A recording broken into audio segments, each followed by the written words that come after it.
Continuidade à nossa reunião e nesta segunda parte da reunião vai acontecer desde já uma audiência de cidadãos lesados pela burla imobiliária de Palmela. Temos connosco o Sr. Hélder Carvalho Milheiro, Ana Cardoso Pires, Sr. Bruno Oliveira Gonçalo. São os três representantes deste grupo de cidadãos que pediram esta audiência. Sejam bem-vindos à Comissão, naturalmente que sim, e portanto convidava-vos então a fazer uma apresentação, uma exposição do assunto que os traz aqui, que é subejamente conhecido, de qualquer das maneiras, se tiver condições para isso, faça favor, é só ligar o microfone, está bem? É o Sr. Hélder Milheiro, faz favor. Muito obrigado, Sr. Presidente, Sras. e Srs. Deputados. Antes de mais, em nome de todo este grupo de lesados desta burla, deixar obviamente o nosso agradecimento pela disponibilidade e por podermos vir aqui partilhar a nossa experiência, cujo objetivo é somente um.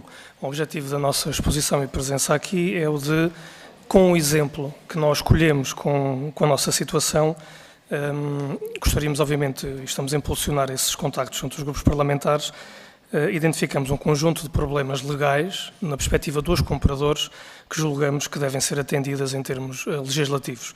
E por isso aquilo que nós queremos é, num ato cívico, uma vez que a nós já não nos vai, digamos, aproveitar em tempo útil, uma vez que nós já fomos lesados, mas para que os cidadãos portugueses e outros que sejam compradores de imóveis em Portugal no futuro possam, com as devidas alterações legislativas, evitar passar pela situação que nós passamos.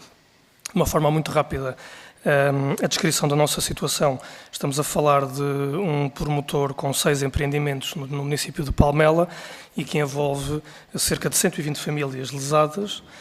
Estamos a falar de, diretamente, cerca de 17 milhões de sinais recolhidos por este promotor e, em sede da Assembleia de Credores, são reclamados cerca de 26 milhões de euros de valor.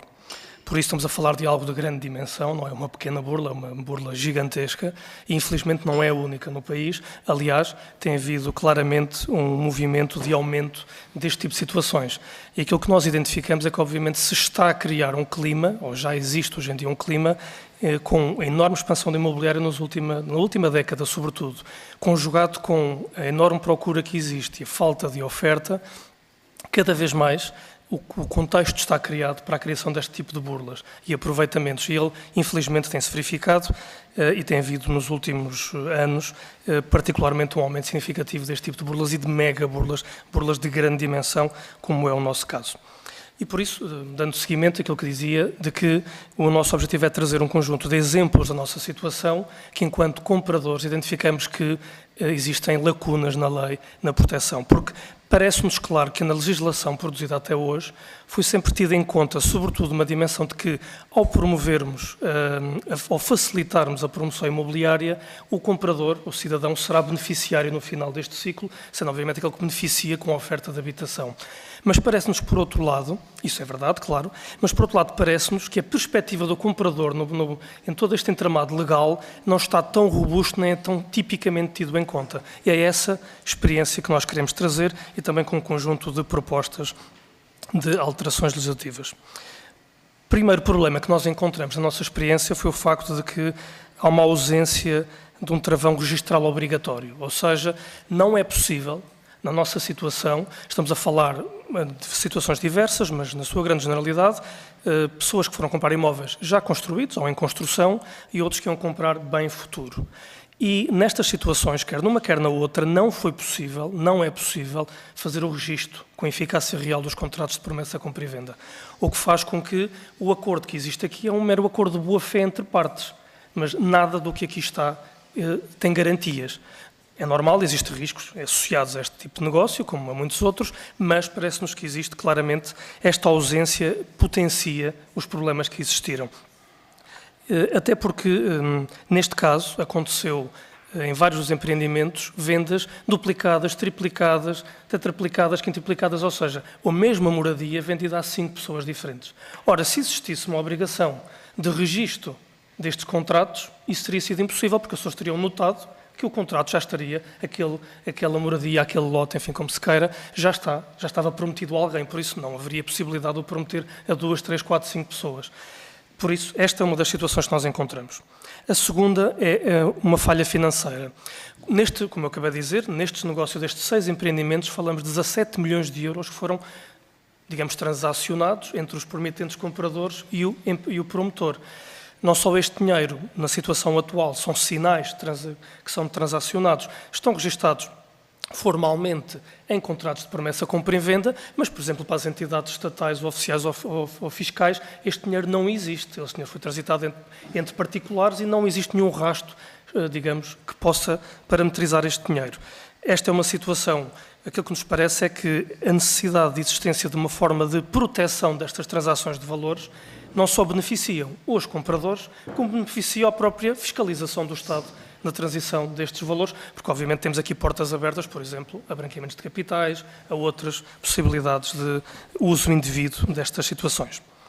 A terceira situação que identificamos é a falha de fiscalização, ou seja, o controlo urbanístico que aqui existe, chamemos-lhe a entidade fiscalizadora aqui, o INPIC, entre outras.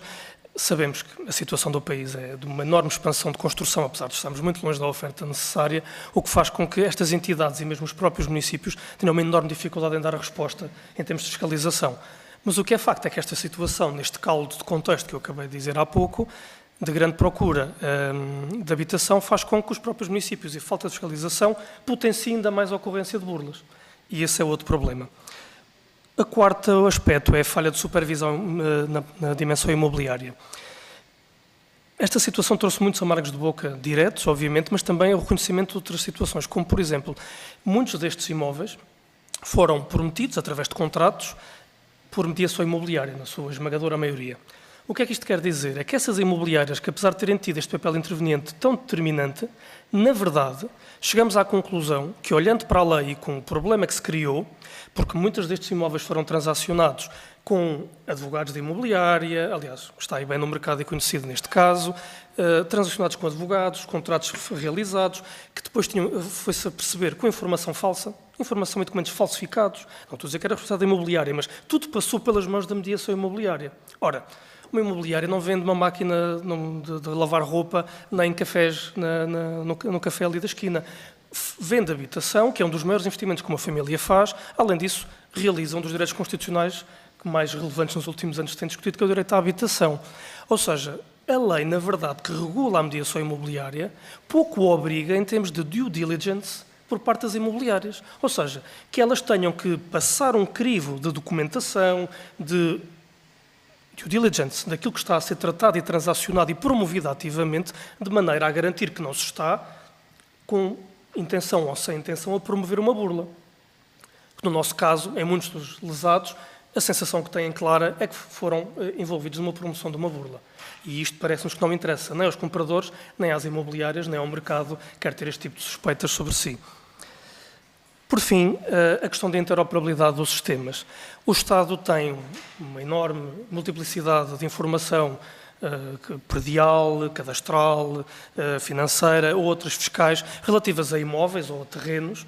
Sabemos que este é um tema nos levaria muito longe sobre a questão do cadastro, mas além disso sobre a parte de loteamento e tudo mais, que envolve todas as partes que concorrem da parte do Estado, desde municípios, entidades fiscalizadoras, sobre os imóveis, mas na verdade nada desta informação está agregada de uma forma simples, de fácil acesso, que permita não só aos compradores rapidamente rastrear qual é a situação legal, fiscal, em termos de licenças do imóvel que pretendem adquirir, como também, por exemplo, para as imobiliárias, seria uma forma muito simples de cumprir essa due diligence, uma forma muito fácil de agilizar o mercado.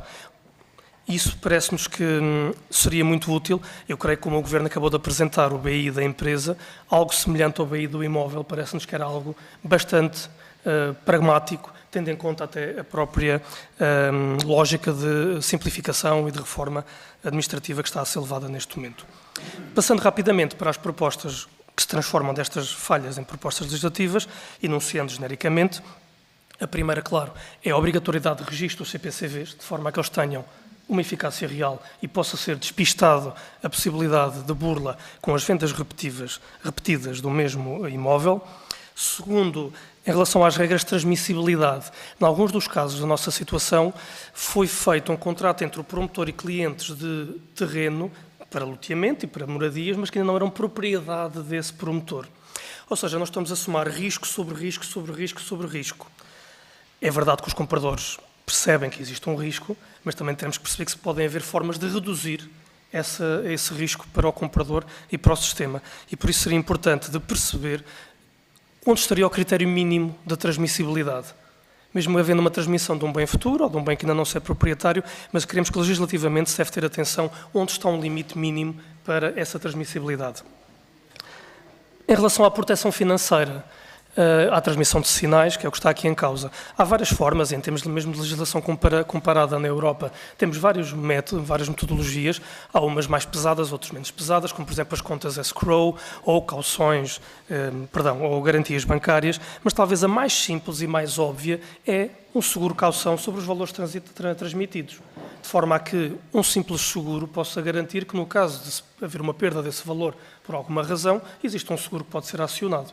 E dessa forma, com o registro dos CPCVs, com esta proteção financeira, teríamos já, digamos, resolvido quase a totalidade das situações destas 120 famílias. A questão da interoperabilidade de sistemas, eu já falei anteriormente, a necessidade de uma integração de informação da parte do Estado que permita, obviamente com salvaguarda de proteção de dados, mas que estejam disponíveis os dados que são públicos e acessíveis aos cidadãos e com isso permitir maior clareza e até agilidade no funcionamento do mercado, quer na compra, quer na venda. Isto através, como eu disse, aquele IBI do imóvel, por exemplo. Por outro lado, a reforço da fiscalização e da responsabilização. Sabemos que é difícil, os meios são curtos, neste caso falamos do município de Palmela, que é um pequeno município e que de repente se vê numa onda avassaladora de promoção imobiliária, mas obviamente os cidadãos não podem ficar, digamos, entregues à selva de aquilo que possa acontecer. E essa é a nossa preocupação, é que claramente as regras do due diligence das imobiliárias têm que ser minimamente claras e corresponsabilizadoras, não daquilo que aconteça a posteriori, mas sim de que, ao promover um negócio, está verificada a legitimidade, a legalidade de toda a documentação e das licenças que estão envolvidas nesse negócio. Parece-nos que é o mínimo admissível para a promoção imobiliária nesta situação. E há uma outra questão que já está resolvida, felizmente, com a aprovação na autorização legislativa 47 que o Governo pediu, tinha que ver com a tributação de mais-valias, porque, infelizmente, muitos destes compradores que somos, uma parte vendeu casas para comprar uma nova casa e viu-se na situação de que fez uma venda, fez uma mais-valia, mas empregou esse dinheiro numa nova compra e, ao ser burlado, esse dinheiro não existe para poder abater no cálculo das mais-valias. Ou seja, agora são duplamente tributados, com o Estado a dizer não vais ter que me pagar novamente, apesar de ter sido burlado e não é por vontade própria que não se fez esse acerto. No entanto, essa alteração que foi proposta pela IEL e felizmente aprovada, já indica ao Governo que legisle no sentido de evitar esta situação. Por isso, estas são as nossas propostas e a nossa visão do nosso exemplo, e aquilo que queremos é trazer civicamente a esta Casa a possibilidade de existir como um pacote de proteção dos compradores que permita debelar a possibilidade destas burlas e destas mega burlas no futuro muito próximo, e é isso que, obviamente, esperamos da parte dos representantes dos cidadãos, que é, neste caso, os partidos aqui sentados. Muito obrigado. Obrigado pela excelente apresentação. Agora entramos na fase das perguntas dos grupos parlamentares, depois os senhores respondem no fim e concluem a audiência. Pergunto quem se inscreve. Muito bem. Então, o Sr. Deputado Francisco Gomes do Chega. São 3 minutos, Sr. Deputado. Sr. Presidente, quem irá fazer a intervenção por parte do Chega será a Sra. Deputada Cláudia Estevão, por favor. Faz favor, Sr. Deputado. Muito obrigada, Sr. Presidente. Cumprimento as senhoras e senhores deputados, cumprimento o Sr. Hélder na qualidade de representante do Grupo de Lesados por Burlas Imobiliárias e gostava de começar por lamentar sinceramente aquilo que estão a viver, porque compreendo para muitas famílias e aquilo que temos acompanhado na comunicação social, e eu resido em Palmela, portanto vou acompanhar também esta situação. Muitas famílias entregaram o dinheiro de uma poupança de uma vida e perderam essas poupanças, e quando se perde uma poupança e um projeto de vida, não é, que no fundo foram o que estas pessoas perderam, a vida fica suspensa e a confiança muito abalada, para além da saúde, imagino, do tempo, etc. Portanto, gostava de lamentar sinceramente. Depois há um ponto que queria sublinhar e que é importante que quando se analisa este tema, se compreenda que estes compradores não fizeram nada errado. O que eles fizeram é aquilo que a lei sugere que façam. Portanto, assinam um contrato de promessa, compra e venda, pagam o sinal. Contudo, estes mecanismos não impedem que fiquem expostos ao ponto do mesmo imóvel poder ser prometido várias vezes, criando cada vez mais vítimas. E é nesse contexto que esta audiência ganha particular relevo, porque se compreendermos melhor estes processos de compra, que proteção é que é necessário garantirmos, que medidas devem ser introduzidas, no sentido que os compradores sejam minimamente protegidos neste processo, é aquilo que queremos, porque importa reduzir aqui a burocracia, mas não ao ponto dos compradores ficarem completamente desprotegidos, que foi o caso.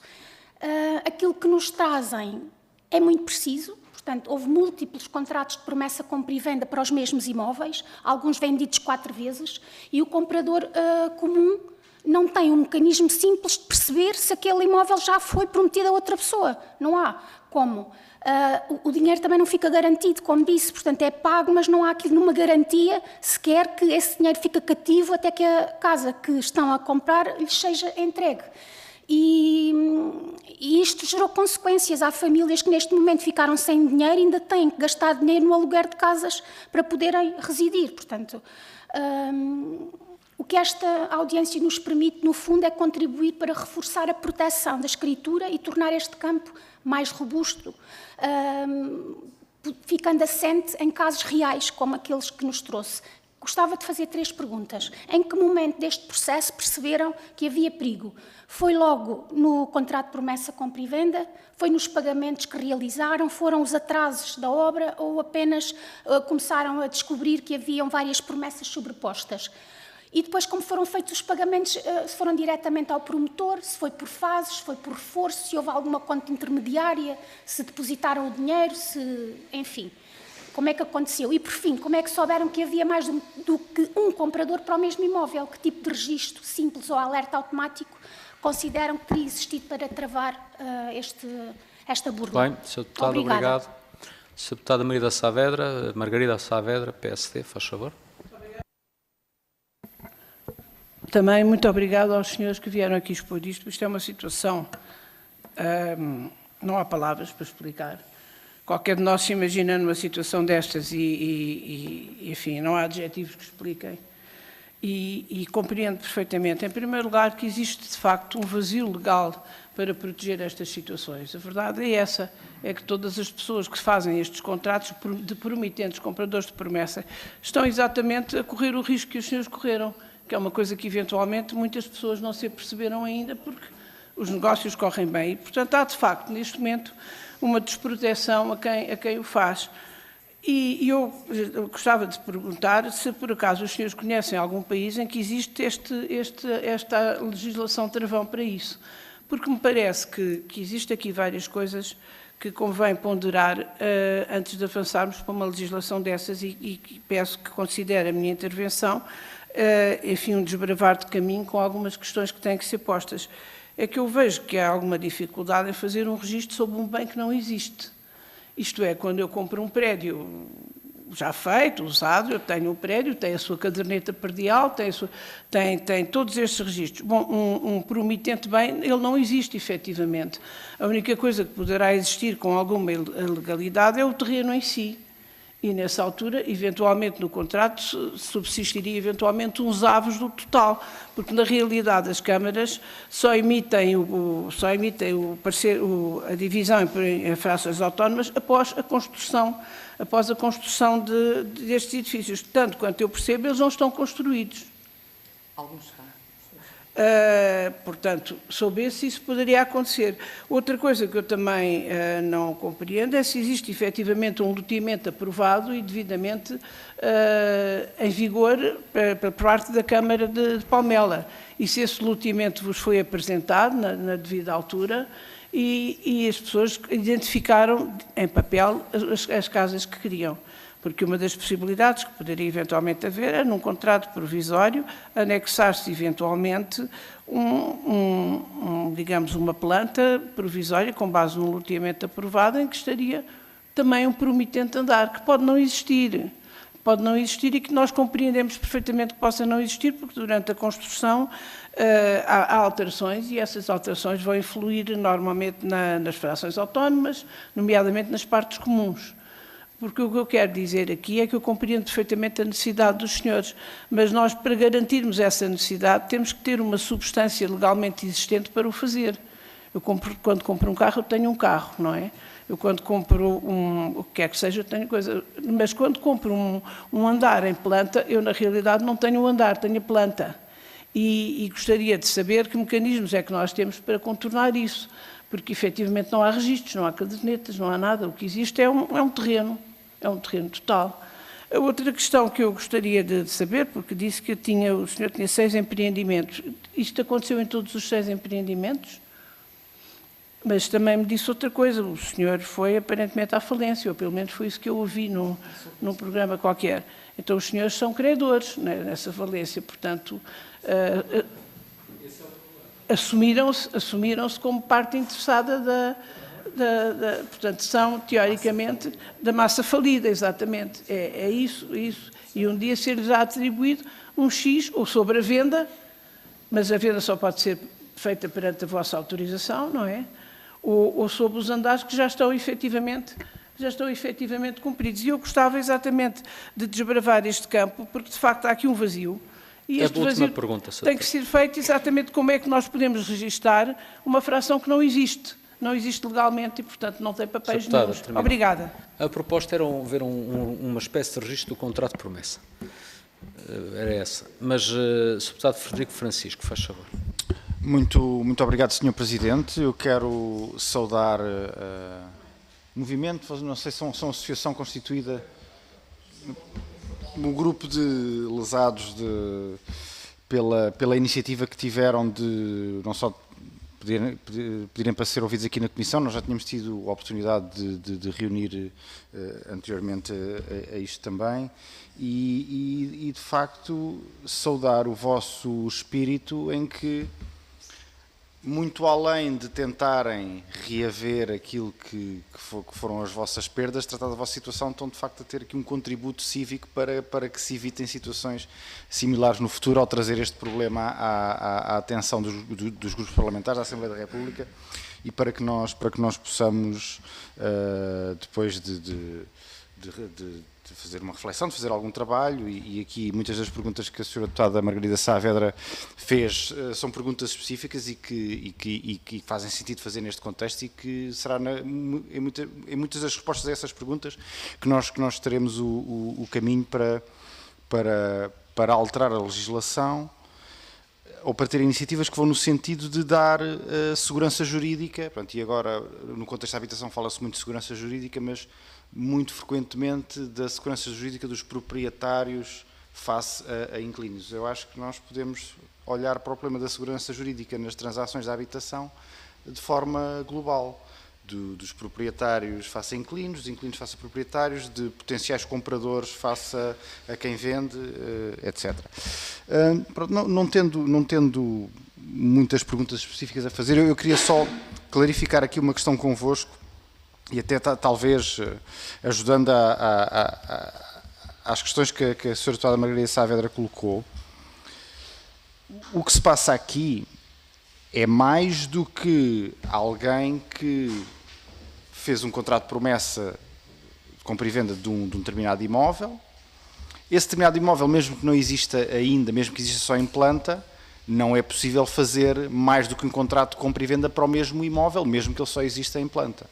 Não é? Portanto, e aquilo que vocês descreveram que aconteceu é que houve situações... Portanto, uma coisa é alguém que vende um conjunto de casas que ainda não existem e, entretanto, abre falência e as casas nunca chegam a existir e as pessoas a quem foi prometido vender essa casa ficam credores não têm a casa e ficam credores dos sinais que nunca chegam a resolver. Pronto, depois aí poder-se-ia ir verificar se a burla, se a falência foi fraudulenta, se não foi, mas essa é uma situação mais difícil de resolver. Agora, uma questão diferente é se de facto é possível demonstrar que mais do que um potencial comprador assinou o contrato de compra e venda para o mesmo imóvel. Portanto, e aí, nessa situação, a existência de um registro dos contratos já permitiria demonstrar que, independentemente daquele empresário daquela empresa abrir ou não falência, que tinha, de facto, incorrido numa burla face àquelas pessoas, porque tinha...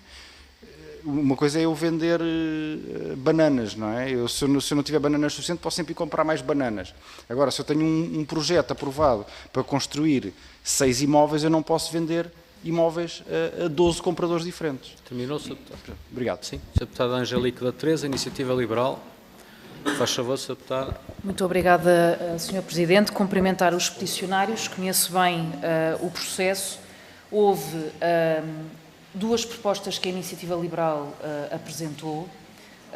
O tema do imposto das mais-valias foi aprovado e, portanto, que seja rapidamente implementado para que outros não venham a sofrer aquilo que os senhores estão a sofrer na pele, porque, efetivamente, se o negócio não se dá, não faz sentido haver aqui uma dupla penalização ao pagar um imposto de algo que não se deu. Apesar de muitos juristas dizerem que, enfim, isto está claro na lei, mas a autoridade tributária tem outra leitura, porque houve vários dos lesados que nos disseram isso mesmo, que a autoridade tributária disse que não, que era preciso pagar um imposto, e, portanto, isto é extorsão, não tem outra palavra. Relativamente ao tema dos CPCVs, há um vazio legal, e a senhora deputada Margarida Saavedra colocou aqui uma série de questões, mas no artigo 410 do Código Civil prevê-se a assinatura de contratos de promessa de compra e venda. E, efetivamente, há um vazio legal que nós temos que o corrigir, porque senão podem continuar a acontecer coisas como esta, que é uma total aberração. Nós apresentámos uma proposta nesse sentido, não percebo porquê, mas não foi aprovada, e eu confesso que eu não percebo porquê, porque a das mais-valias até poderia perceber que alguns partidos não alinhassem e depois foi aprovada, e esta, que não punha em causa, inclusive, dados pessoais das pessoas, porque aquilo que nós dizíamos era que fosse completamente anónimo, ou seja, seria apenas para que uma pessoa, quando vai, antes de assinar um contrato de promessa, compra e venda, vá ver numa base de dados centralizada se aquela casa já tem um contrato de promessa, compra e venda feito, sim ou não, para que me salvaguarde de uma determinada burla, e isto não foi aprovado. Nós não vamos deixar cair o assunto, vamos continuar a combater isto e voltarmos a apresentar isto, porque é o que faz sentido. Naturalmente, não pode haver vazios legais. E eu alerto os senhores deputados para o caso concreto desta burla, porque este senhor, aquilo que fez, e foi muito inteligente, há uma massa insolvente que está agora a ser organizada, mas o senhor teve o cuidado de não deixar dívidas ao Estado. Portanto, relativamente à autoridade tributária e à segurança social, o indivíduo teve o cuidado de ter a coisa mais ou menos regularizada, o que faz com que ele, cirurgicamente, escolheu o elo mais fraco, e o elo mais fraco são as pessoas com este vazio legal. E, portanto, nós, enquanto legisladores, não podemos deixar cair este assunto, temos que olhar para a lei, temos que assumir que há, de facto, uma zona cinzenta que tem que ser preenchida para que situações destas não voltem a acontecer, porque nós estivemos no local e as casas estão construídas. Não é uma situação de... É um contrato de promessa, compra e venda que é feito num vazio, num terreno, mas não está nada construído. Não. As casas estão construídas, são vivendas construídas, com excelente aspecto, são prédios que estão construídos e que estão prontos praticamente a habitar, numa Câmara que aparentemente não tem capacidade de resposta no que diz respeito à fiscalização. Isto também é um problema a nível municipal que se põe, mas nós, enquanto legisladores, temos que olhar para isto e temos que evitar que estas situações voltem a acontecer, porque senão aquilo que estamos a fazer É um convite a burlões que se aproveitem das pessoas que estão totalmente sem retaguarda, a que volta a acontecer, e inclusive é noutras localidades. Portanto, temos aqui a situação de Palmela, que é um convite a que isto volte a acontecer, mas pode acontecer em muitos outros territórios. Muito obrigado, Muito obrigado, Sr. Sra. Presidente. Deputada Angélica. Senhoras, podem agora então responder e comentar as questões para concluir a audiência. A doutora Ana Pires falará enquanto bem. Presidente da Assembleia de Criadores, depois também terei uma resposta final também. Doutora Ana Pires, faz favor. Boa tarde. Tentando responder às questões, há aqui duas situações. Uma é o nosso caso, que foi inquirido e que eu terei todo o prazer em dizer o que é que se passou, mas nós estamos realmente empenhados na parte cívica de não deixar que isto seja uma questão que se repita sucessivamente como está. Claro que burlas haverá sempre, burlões haverá sempre, agora, deixar que sejam tão impunes como têm sido, é que é uma coisa verdadeiramente catastrófica. Neste momento, este senhor tem duas inibições jurídicas, legais, para exercer a atividade, o promotor, uma de 22, uma de 24. Estes empreendimentos estão em curso, um desde 2021 e os outros desde 22, 23. Ele teve a vender as mesmas frações que são no papel, como disse muito bem a senhora deputada, ele esteve a vendê-las até 25, até maio de 25, e até tem alguns que nós duvidamos que sejam reais, em julho de 25. O que quer dizer que estes contratos, tal como estão, e estamos a falar de uma área que é dos promitentes compradores, para promitentes compradores ele fala-os em casa. Ele pode fazer N contratos. Nós próprios não sabemos quantos burlados há. Porque podem ser 300 mil, podem ser 2. Não, 2 nunca poderia ser, porque 130 apresentaram-se com papéis que estão a ser verificados. Portanto, o que há de facto contratos de promessa de compra e venda como forma de adiantar dinheiro para os promotores poderem levar a cabo a sua atividade. Como é que isso se resolve para continuarem a poder usufruir do dinheiro e as pessoas não serem burladas? É de facto o vosso trabalho mais complicado, sendo que há pontualmente coisas nas legislações de outros países. Nós propomos um bloquinho de 4 propostas que fechariam a possibilidade. Quer dizer, não importa se o contrato se chama contrato de promessa de compra e venda, se chama contrato provisório de promessa de compra e venda, o que for, mas criar uma imagem, uma solução que diga isto está guardado, isto foi respeitado em matéria de dinheiro. Neste caso, há 6 empreendimentos em situações diferentes. Há um empreendimento que está construído, 2 dos blocos estão construídos e que se vai resolver para a massa falida. Isto porquê? Porque também eles foram vendidos a várias pessoas. Ora, se há 30 casas e há 60 compradores, como é que vamos fazer? Sorteio? Então, o que o administrador da insolvência decidiu foi vai-se vender tudo e depois distribuir a massa falida. Isto para o caso real atual. As 21 moradias que viu, que a deputada viu, estão praticamente terminadas ao fim de 4 anos, com um contrato de promessa de compra e venda de 1 ano para construção. Daí que as pessoas tenham vendido as suas casas onde habitavam para poderem pagar aquelas. É isto. Isto foi o que aconteceu. Várias pessoas venderam para poder pagar. estas casas têm várias situações também. Quer dizer, também há pessoas, para além dos contratos que são falsos, não é? Dos amigos do promotor que neste momento se fazem valer para serem parte da massa falida, temos várias situações. A maior parte dos empreendimentos são empreendimentos virgens, isto é, existe um terreno que muitas das vezes, aliás, em todas as vezes, não é do promotor e que foi vendido e feitos os contratos de promessa de compra e venda pelas tais imobiliárias, pelos tais advogados, contudo, a parecer muito legal, foram vendidos como sendo passíveis de vir a dar uma coisa. A due diligence que nós propomos tem que ir desde saber se o promotor é legal, não é? Porque, pelos vistos, este não é. Para saber se o terreno está legalmente na posse dele.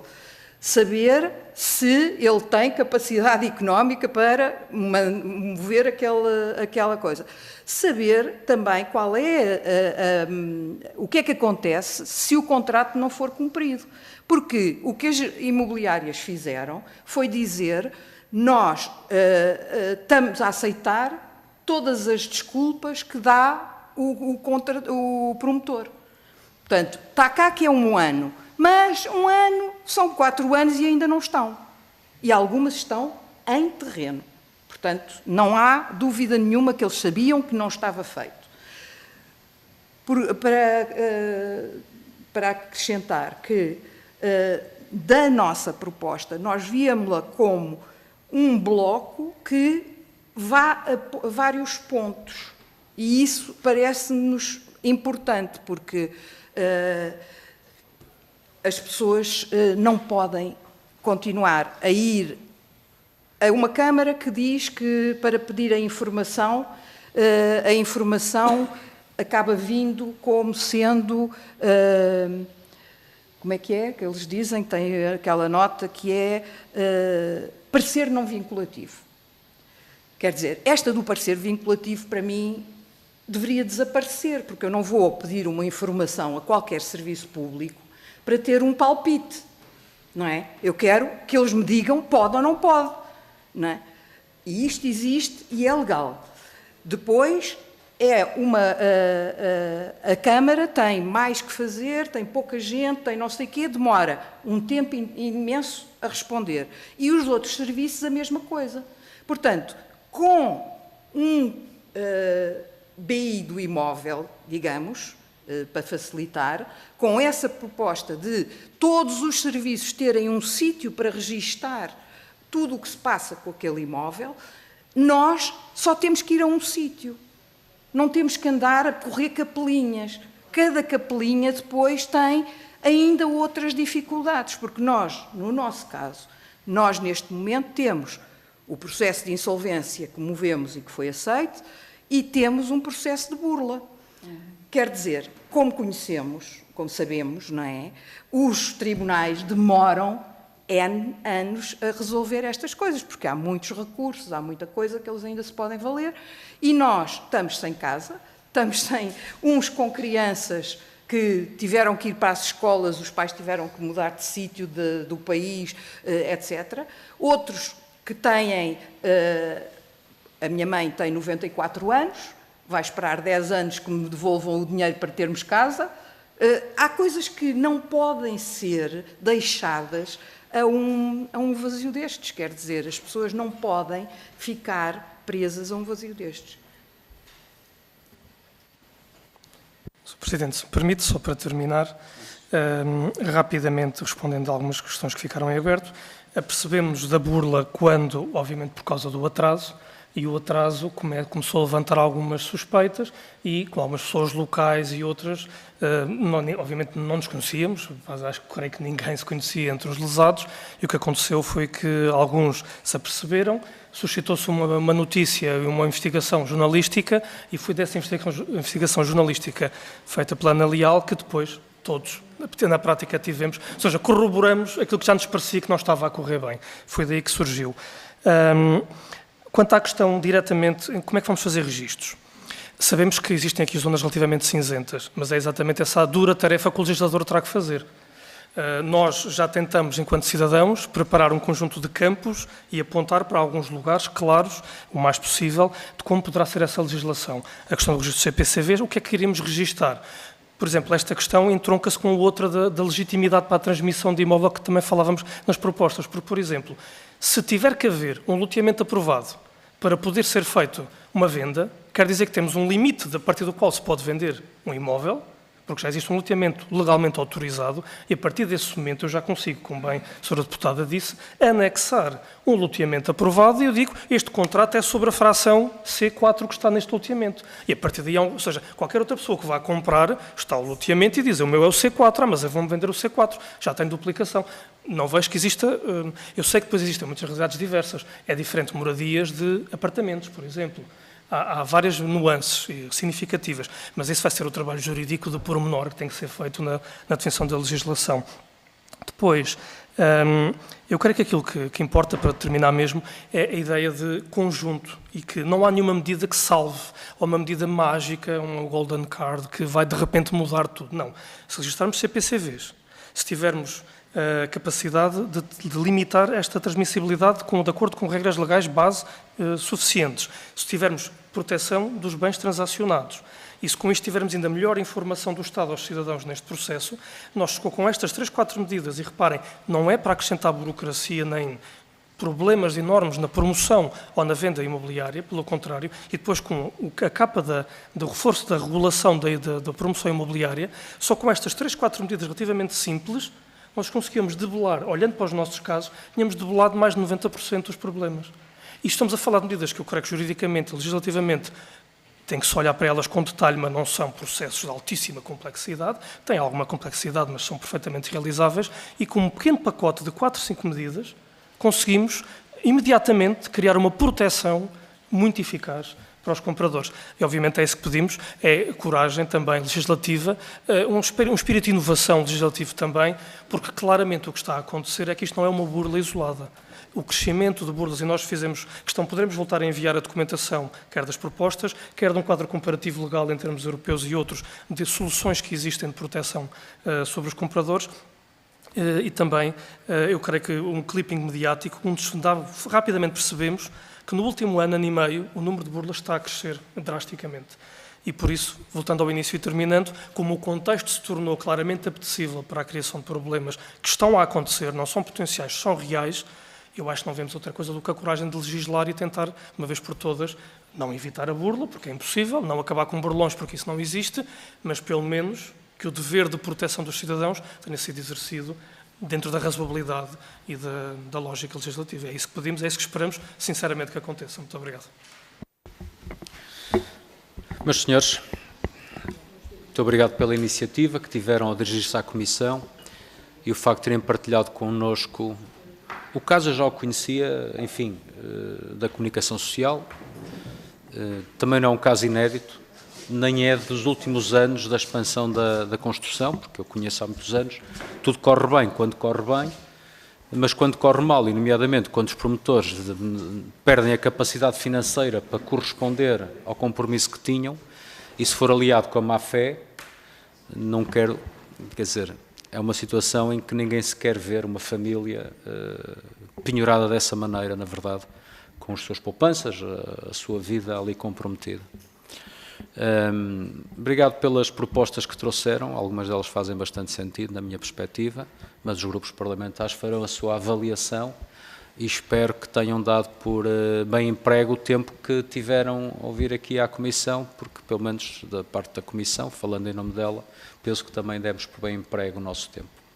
Senhores deputados, está encerrada a Comissão hoje, amanhã começamos às 10 da manhã com a audição do Sr. Secretário de Estado das Infraestruturas. Até amanhã.